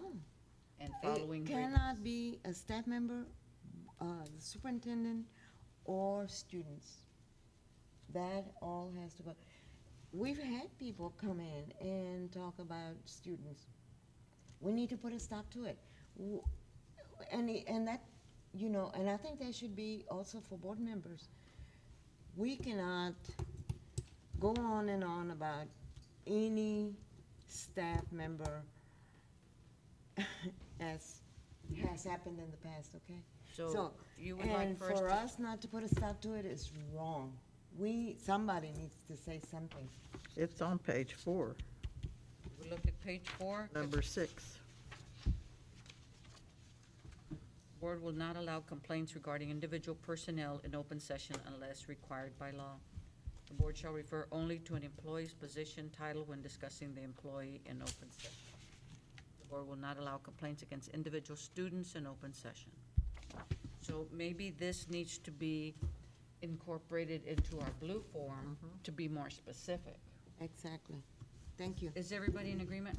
Dr. Sami? I did you am have in a agreement. I'm also curious, because I'm new, what is the course of action when individuals who are presenting during public forum violate that policy? Like, what is the appropriate course of action? How do we handle it? I would think that it would be an interrupted speech. In the past, we've let them go, and I felt real uncomfortable No, no, about no. letting Not them go. always. Somewhere it says that you can ask, Point of order. security officer to remove the person from. If they the won't podium. stop, yeah. If they won't stop. So that the board president would interrupt and ask them to stop what they're doing? Okay. Just wanting to understand sort of how it's happened in the past and how it Yeah. should be happening. Can we look at that? Trustee Halsey. Ms. Halsey?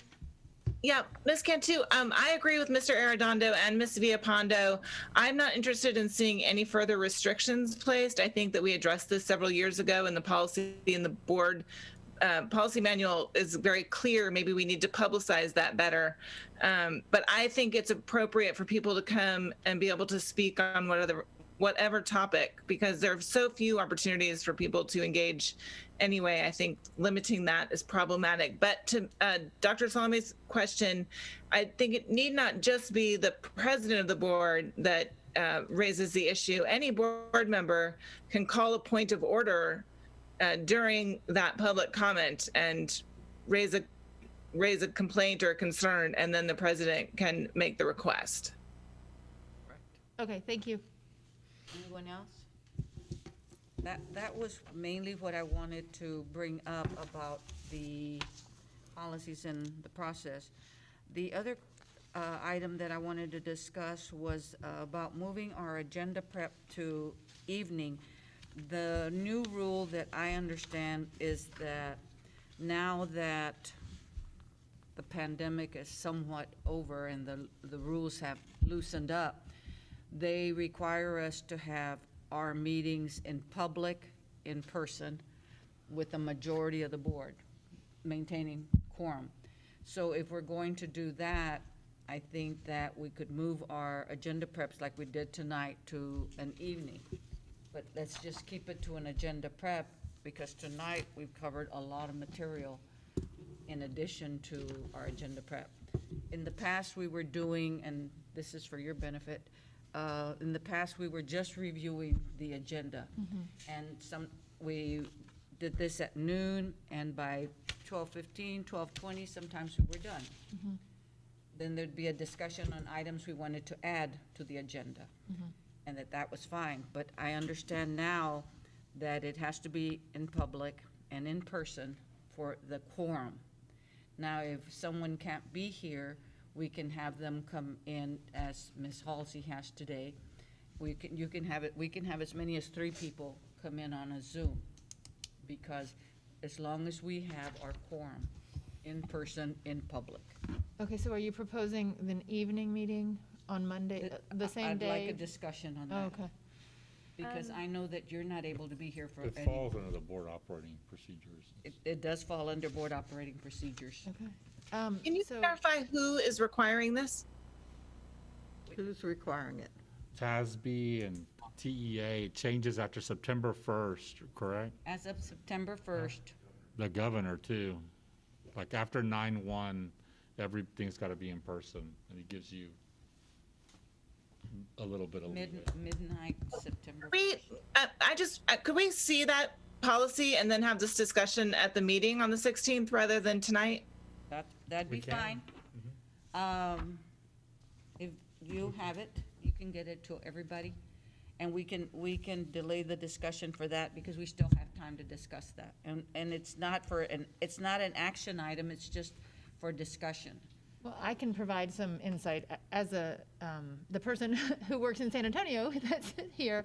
My company has decided to start looking at a hybrid work model for professionals, because we just went through a pandemic and everyone seems to recognize at my company and in lots of places that's a perfectly reasonable thing for organizations to do.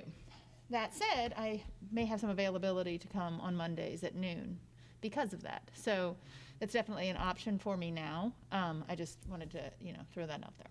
I can't at this time. You can't at this time. Nope. You So, can't come at noon? Right. I have to At work any day Monday of the through, week. I have to work Monday through Friday, 8 to 5. Monday through Friday, 8 to 5. So you would be one that, if we kept it at noon, you would have to sign in. Would you be allowed to from your job? I can Zoom if we keep it to the 12, That's what I'm saying. 12 to 1. Yeah, Because that's my agenda lunch. prep was We'll get supposed the- to be I'll a send y'all 12 to walkthroughs. 1, Right, that's 1 my hour lunch. or less. That's my lunch hour. Now, when we go back to the office, then I'm hoping to go back to my old schedule, but that's not a for sure thing. That's not right now. I am on the same boat as Trustee Hansen. So I work 8 to 5, and so I get a 1-hour lunch break. So this past spring semester, being on Zoom for these meetings, it was very flexible for me and easy for me to attend. But going on forward and, starting in the fall semester, I cannot guarantee that I can be in the meeting for the whole entire meeting. Just because I would have to drive out here and then Yeah. before noon to get here at noon and then leave, before, my 1-hour lunch break is over to make it for parking back on campus. So for me, it would be better if we have it in the evening. Right, my drive time would be 20 minutes each way, so I would only be available for a 20-minute meeting. Yeah, exactly. I would be too. Okay? And Yeah, if everything goes perfect. we can finalize this at our August 16th meeting, but I just wanted input to see where y'all were. I'm available noon or evening, it doesn't matter to me. Mr. Arredondo, what about you? Yeah, so I've always been an advocate of moving agenda preparation meetings to the evening, so I'm excited to see this. You know, some of the things that we talk about, a noon meeting isn't very inclusive of like community engagement and participation. You know, even some of my colleagues here are having to make it work during their lunch hour, right? So in the evening, parents, community members, taxpayers, hopefully a majority of them are available to participate virtually at 6 p.m. I'm fine with hybrid in person. If you, 2-3 of us want to Zoom in from home and not come out to the high school on Mondays, then just work that out like beforehand, right? So there's quorum in person, but Yeah, I'm as fine long with the as we have conversation. Quorum. Ms. Villapando, did you have an, I would rather have it in the evening. I don't mind doing it at noon. I'm free on my own time, but it's just easier for me in the evening. I'm not Okay. committed to anything else. and we'll get that out to everybody. The information I received was the reason that I brought it up, because as board president, they sent it to me, and we could get that information to everyone so that everybody will see what I'm talking about. But we can move it to the evening. I don't have a problem with that. Mr. Arredondo? Just because we're on board operating procedures, I've asked several times now, and I just want to ask again, do we have any proposed date for our Team of 8 training, reviewing board operating procedures in their totality? We have 2 new board members, again, you know, both elected at various points along the COVID-19 timeline. I think our district goals haven't been updated since 2017. And so I would like us to have a conversation about all of the above sooner rather than later. I'm hesitant to expect like, oh, we'll do it in September, we'll do it in October when things settle down, because really like we're lying to ourselves if we think things are ever gonna settle down, right? There's never gonna be like a lull or a break or a time we're just all hanging out. So again, I'd much rather have it sooner rather than later, in particular before school starts, because I've been asking for this since the beginning of summer, right? So this shouldn't be a shock to people, me saying I want to do it before school. So again, I just wanted to mention it right now before we adjourn tonight. I agree. Oh, sorry. I was just going to say that I agree with Trustee Arredondo. We have been talking about a Team of 8 training since probably December, or like around the time that, you know, I got elected. So around November, December, it's been several months. We're, you know, if it's going on to a year, if you think about it. So I think at this point, we need to stop talking about it and do something about it at this point. I've asked the superintendent to help find a consultant. Yes, we have talked about this before, and I would like for us to move forward with it. Okay. One Well, of the, I'll go ahead and take care of it for y'all.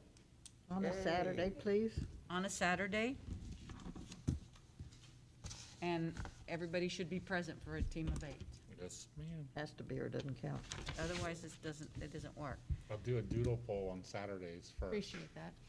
I'm open You good to, with that, with the doodle poll? Appreciate that. I'll do a doodle poll for which Saturdays, and then we'll call TASB and see who's available. Okay, let's do it.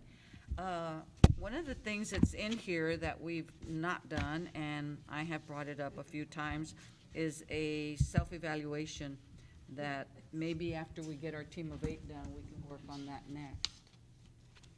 I know I've asked for one. I'm not gonna say nothing.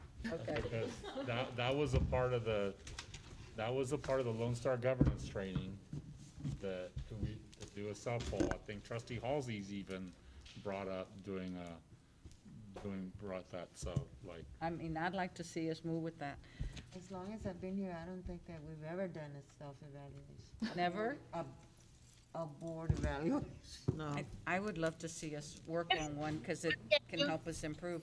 The last thing I'll bring up is our meeting calendar. We wanted to point out that in the calendar, there is a Tuesday board meeting for April 19th, because the Monday was a Easter Monday, and we couldn't have it on that Monday, so we moved it to a Tuesday. And if there's a problem with that later on, maybe closer to the time, we would change it if there's a problem with moving from a Monday to a Tuesday, since we're used to having our meetings on Monday. Okay? And then, before we leave, And Ms. Cantu, just in regards to the Team of 8 training, I know we used like a organizational location last time. I think we have more than enough real estate across the district to host our own Team of 8 training, so yes, I think an ISD campus would be we could sufficient. have it in here. We have it here. I'd Anyone rather else? have it at one of the new elementary schools. I mean, I would too, right? Like, yeah, Rodriguez. let's see. Right? Yeah. Ms. Halsey, anything else? I just wondered if we could do the self-assessment as part of the Team of 8 training. I think it is part. I'll ask that question when I'll call TASB tomorrow and see. And then Okay, I'm gonna first can send we out a also Google poll so know that the, I know the date. consultants before we approve it? Please, We can't hear you. Can't hear you. She faded out. could we get the name of the consultants that will be doing the training before we finalize a contract with them? I can try. I know we had one, the last time we did this, they switched on us, so I think, remember the gentleman they sent? Was that African-American gentleman that came and trained us? Yes. But it was not supposed to be him, it was supposed to be somebody else, so. We can ask them, but sometimes they switch out at the last moment. I like Kay Douglas. Let's get her back here. I think Kay Douglas been promoted to leadership task be director, if I'm not, I thought I read that in the newsletter. Yeah, she didn't. I'm ready for an adjournment. And I appreciated that. I'm ready for an adjournment. Motion to adjourn. I motion to adjourn the meeting. Ms. I Mejia second. moves to adjourn. I second. Dr. Sami raised her hand and seconded. All in favor? 7. All of a sudden. 8? 1, 2, 3, 4, 5, 6, 7. I voted. Okay, I'm getting it. Okay, so I